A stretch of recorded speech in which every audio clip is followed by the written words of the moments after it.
قدرمندو په بخاري شریف کې یو روایت راځي، دا خبرې مې لیک په دقت سره د رب په خاطر باندې واورئ او ښه راته متوجه سي. په بخاري شریف کې روایت ده 440 عن أبي سعيد الخدري رضي الله عنه وكنا نحمل لبنة وعمار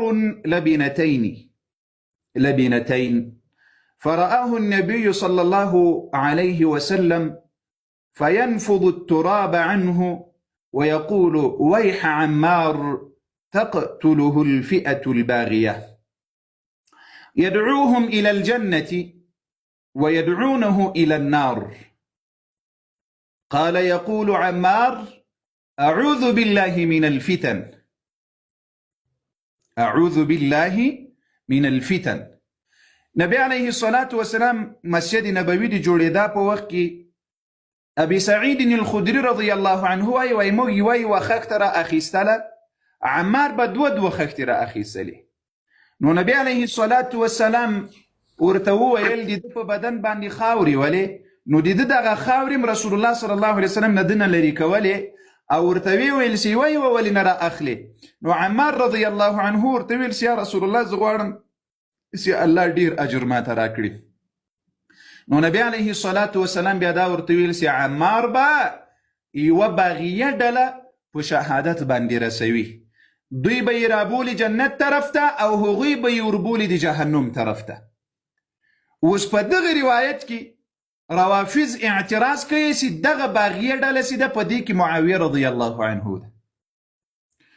تحقیقي جواب هم درکوم او د دې ترڅنګ الزامي بحث هم درته لرم، خو لطفا راته متوجه سي. بارک الله فیکم. د ابوبکر بچان، د عمر بچان، د علي حیدر بچان ورته وایمه په دې لایف باندې تاسو غیرت وکړئ. که د کلیسا مزدوران ریپورټ کوي، که روافض د صحابه و دښمنان ریپورټ کوي، نو د ابوبکر و د عمر و د علي حیدر بچان ورته وایمه چې تاسو د دین د دښمنانو په خاطر باندې ویرسوي نورو مؤمنانو مسلمانانو ته. عمار په جنگ صفین کې شهید شو، کله چې د معاویه رضی الله عنه او د علي رضی الله عنه ترمنځ جګړه وسوه. د علي رضی الله عنه د موږ ډیر مسلمانان دی په دې نه پوهیږي چې د علي رضی الله په منځ کې او د معاویه رضی الله په منځ کې دا اختلاف په څه شي باندې راغلی ده، د موږ ډیر مسلمانان په دې نه پوهیږي. د علي رضی الله عنه او د معاویه رضی الله په منځ کې چې کوم سیاسي اختلاف راغلل، دینی اختلاف نو. دینی اختلاف ځکه نو په همدغه کتاب کې چې د علي رضی الله ته منسوب کتاب د نهج البلاغه، علي رضی الله عنه وای د ما او د معاویه ایمان یو ایمان ده، لیکن د ما او د په منځ کې چې کوم مخالفت و هغه د عثمان رضی الله عنه په وینو په خاطر باندې و. د څه شي په خاطر؟ د وینو په خاطر. عثمان رضی الله تعالی عنه د وینو په خاطر باندې عثمان رضی الله شهید شو. د عبدالله ابن سبا یهودی چې د روافضو اولنی او سکه پلار ده، چا چې د امامت عقیده، چا چې د تحریف د قرآن عقیده، چا چې د صحابه و د مرتدوالي عقیده، چا چې د امهات المؤمنینو د توهین و د سپکاوي عقیده د مسلمانانو په منځ کې خوره کړل. اوس چې کله عثمان ابن عفان رضی الله په شهادت ورسېدل، صحابه و تابعین و مسلمانانو علي رضی الله عنه امیر المؤمنین وټاکل او بیعت ورسره وکړل. معاویه رضی الله ونه کړل. معاویه رضی الله عنه چونکې یو خو دی والی و د عثمان ابن عفان رضی الله عنه او بل د تره زوی ده. د چا؟ د تره زوی ده. نو معاویه رضی الله عنه علي رضی الله ته وویل چې دغه قاتلینو ته د عثمان ابن عفان سزا ورکړه، که ته سزا نه ورکوې ما ته یې حواله کړه چې موږ له تا سره نور بیعت وکړو. علي رضی الله عنه په ابتدا کې ضرورت درلودل، چونکې مدینه المنوره کې خوارج ډیر زیات ول، د هغوی طاقت زیات ول، او د عثمان ابن عفان رضی الله قاتلین تر اوسه پورې نه دي معلوم یعنی 1400 کاله عمر وتلی ده، خو د عثمان ابن عفان رضی الله عنه قاتلین تر اوسه نه دي معلوم. علي رضی الله عنه ورته ویل چې لیک به دا زمانه قراره سي، د خوارجو فتنه به کمه سي، او د عثمان ابن عفان رضی الله عنه قاتلین به معلوم سي، سزا به ورکړو. معاویه رضی الله عنه ورته ویل چې دا د ټول معلوم دي له تا سره دي، او دغه عبدالله ابن سبا یهودی او د داسې کومه ډله وه دا د علي رضی الله عنه په لښکر کې وو. حتی د جنگ صفین کې بعضې صحابه له جنگ صفین نه مخکې معاویه رضی الله عنه ته ورغلل، ورته ویې ویل چې ته ولې له علي رضی الله عنه سره جګړه کوې؟ معاویه رضی الله عنه څه ورته ویل؟ وایي هغه د علي رضی الله عنه په لښکر کې چې کوم د عثمان ابن عفان قاتلین دي ماته دې وسپاري، یا دې خپله سزا ورکړي. علي رضی الله عنه له ما نه بهتر ده، له ما نه په اسلام کې مخکې ده، د رسول الله صلی الله علیه وسلم قریب ده، نور هیڅ مشکل ورسره نه لرم. او دا خبره علي رضی الله عنه په نهج البلاغه کې کړې ده. په نهج البلاغه کې خپله امام علي وایي چې د ما او د معاویه اختلاف په امامت او په خلافت باندې نه ده. علي رضی الله عنه وایي په نهج البلاغه کې کوم چې د شیعو کتاب ده او علي رضی الله عنه ته منسوب ده. خو دا اختلاف اوس جنگ منځته راغلل. اوس په دې وخت کې چې کله د جنگ صفین راغلل، اوس عمار رضی الله عنه اول خو په دې حدیث کې د پیغمبر علیه الصلاة والسلام په نبوت باندې دا یو لوی دلیل ده چې نبی علیه الصلاة والسلام له دې جنگ نه مخکې تقریبا 14 کاله مخکې نبی علیه الصلاة والسلام یا لدینا تقریبا او کم و زیات دومره عمر مخکې نبی علیه السلام ویلي و چې پیشګویي ورکړې و صحابه ورته چې داسې جنګ به د مسلمانانو په منځ کې راځي او بیا به عمار رضی الله عنه پکې شهید کیږي. هماغه خبره د رسول الله صلی الله علیه وسلم رښتیا شوله. اوس چې کله وخت کې ښه راته متوجه سئ دوستانو، اوس عمار رضی الله عنه له چا سره؟ د علي رضی الله عنه په طرف کې ده. خوارج له چا سره دي؟ د علي رضی الله عنه په طرف کې دي. معاویه رضی الله عنه دلته ډیرو خلقو ته دا خبرم پیدا کیږي چې معاویه رضی الله عنه جنگ ته ورته راغلی. ګوري معاویه رضی الله عنه د علي رضی الله عنه جنگ ته نه ده راغلی. علي رضی الله عنه سره یوه ورځم معاویه رضی الله عنه د جنگ دپاره میدان ته نه ده راغلی، بلکې علي رضی الله عنه له کوفې نه لاړل شام ته ورغلل. دا صفین منطقه چې ده دا د شام کې ده، د شام په حدودو کې ده، په سوریه کې. نو علي رضی الله عنه هلته ورغلی ده. نو بیا چې معاویه رضی الله عنه دفاع کړې ده، نو دا یې په سوریه کې په شام کې کړې ده او د دفاع دپاره راغلی و. خو دا خو د موږ د علماو د اهل سنت والجماعت یو عجیبه خبره ده چې حق له علي رضی الله عنه سره او معاویه رضی الله عنه سره دومره حق نو لکه څومره چې له علي رضی الله عنه سره، ځکه هغه د وخت امیر المؤمنین او مسلمانانو امیر او خلیفه ټاکلی و. داسې معاویه رضی الله عنه کوم اجتهاد کول، په هغه اجتهاد کې ولو که دی یعنی په بعضې شیانو کې په خطا باندې و، خو هغه د خطا هم الله اجر ورکوي ځکه هغه اجتهاد کول.